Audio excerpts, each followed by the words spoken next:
রাত প্রায় ৯টা মতো বাজে। তো এখন আমার একটু চা খেতে ইচ্ছে করছিল, তার জন্যে আমি একটু রং চা করে নিয়েছি। আর এই যে তার সঙ্গে কি খাবো, তো এই যে ঘরে ছিল চিড়ে ভাজা আর একটু চানাচুর, তো সেটা একটু পেঁয়াজ আর কাঁচা লঙ্কা একটু তেল দিয়ে মাখিয়ে নিয়েছি।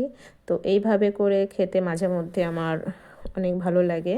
তো চাটা সবসময় খাওয়া হয় না, মাঝে মধ্যে আমি শীতের সময় একটু আধটু খেয়ে থাকি। তো তারপরের দিন থেকে আমি ভিডিওটা করছি। এই যে প্রথমে এই দুপুরবেলা রান্নাটা শুরু করে দিয়েছি। এই যে আমি পুঁই শাকের মিষ্টি আর ফুলকপি আলু ডিম দিয়ে একটা তরকারি রান্না করে নেব।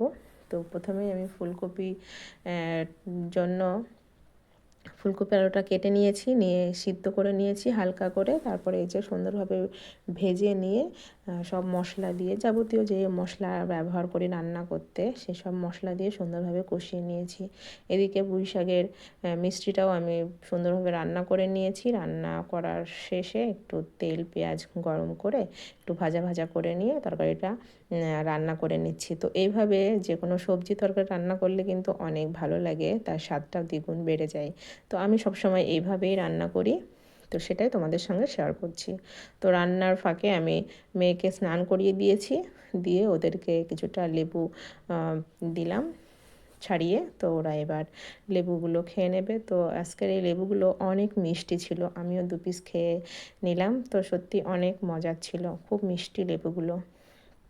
তো তারপরে আমি আবার চলে এসেছি রান্নাঘরে।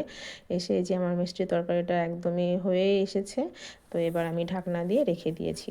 তারপরে আমার এই যে ফুলকপি আলু আর ডিমের ঝোল করছিলাম, সে তরকারিটাও হয়ে গেছে। আমি সেটাও একটু লবণ চেখে নিলাম, যে লবণ আর লঙ্কা ঠিক পরিমাণ মতো আছে নাকি একটু চেক করে নিয়েছি। তারপরে এই যে আমি তেল আর পেঁয়াজ একটু গরম করে ভাজা ভাজা করে নিয়ে তরকারিটা দিয়ে দিয়েছি। তো আমি বেশিরভাগ তরকারি এইভাবেই রান্না করি।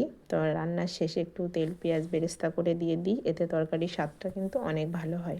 তো ফুলকপি তরকারিটা আমার হয়েই গেছে। লাস্ট পজিশনে আমি একটু গরম মশলা গুঁড়ো ছড়িয়ে দিয়েছি, দেওয়ার পরে আমার তরকারিটা হয়ে এসেছে।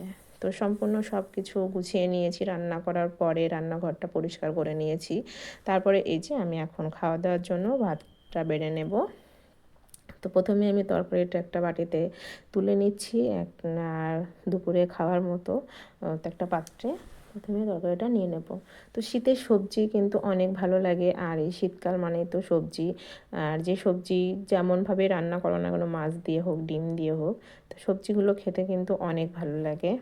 তো এই যে এখন শীতের সময় সবজিটাই বেশি খাওয়া হবে, যেহেতু সবজিটাই বেশি পাওয়া যায় বাজারে। তো সবজির ছড়াছড়ি, কোনটা রেখে কোনটা নেব এটাই ভাবতে ভাবতেই দিন চলে যায়।